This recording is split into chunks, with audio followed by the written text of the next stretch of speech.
नमस्कार, मैं हूं आपके साथ हिमानी नैथानी। आप देख रहे हैं 5 का प्रहार और 5 का प्रहार में आज हम बात करने वाले हैं कि आज दरअसल जो एक बड़ा फैसला दरअसल आया, किसको लेकर? शाही ईदगाह जो मस्जिद है उसको दरअसल लेकर, जिसको दरअसल मुस्लिम पक्ष ये दावा करता है कि नहीं वहां पर मस्जिद ही थी, जबकि हिंदू पक्ष का ये दावा है कि नहीं, वहां पर औरंगजेब की ओर से फरमान दिया गया था कि यहां पर जो मंदिर है उसको तुड़वाकर तब जो मस्जिद है वो बनवाई गई थी।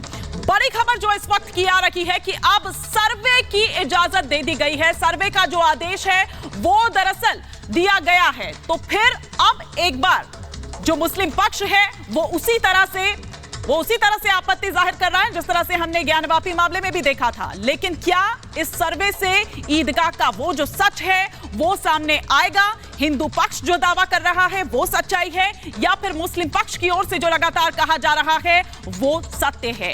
क्या उससे सामने आएगा? 20 तारीख अगली जो तारीख है वो मुकर्रर की गई है। उससे पहले जो तमाम जो सर्वे है, रिपोर्ट है, वो उससे पहले कोर्ट को देना होगा। श्री कृष्ण जन्मभूमि विवाद में ये बहुत बड़ी खबर। ये जूस और आइसक्रीम शॉप चलाते हैं और हर महीने 3 लाख तक कमाते हैं। आपको शुरू करना है, इनसे सीखना है तो फ्रीडम ऐप को अभी डाउनलोड कीजिए।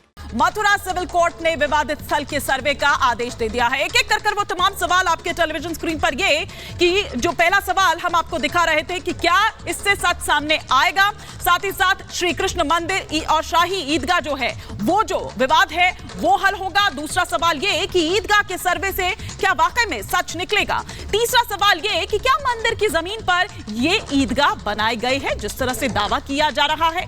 ईदगाह के सर्वे से आखिर आपत्ति किसको है? पांचवा और अंतिम सवाल जो है वो इस वक्त आपके टेलीविजन स्क्रीन पर ये कि अयोध्या काशी के बाद क्या मथुरा का ये जो सर्वे हो रहा है क्या ये सही है? क्या है पूरा मामला? अब आइए आगे बढ़ने से पहले आपको जरा हम उस मामले को यहां पर समझाते हैं। क्या है पूरा मामला? मथुरा की दरअसल 13.37 एकड़ जमीन जो है उसे लेकर यह पूरा विवाद है और श्री कृष्ण मंदिर के पास दरअसल इसमें से 10.9 एकड़ जो जमीन है वो है। वहीं शाही ईदगाह की अगर बात करें तो 2.5 एकड़ जमीन जो है 2.5 अगर हम बात करें तो वो उसके पास है। हिंदू पक्ष का ईदगाह की जमीन पर अपना दावा है और वो पूरा अगर 13.37 एकड़ की बात करें तो उस पर मालिकाना हक की बात कर रहा है। मंदिर की जमीन पर ईदगाह बनाने का दावा वो करता है।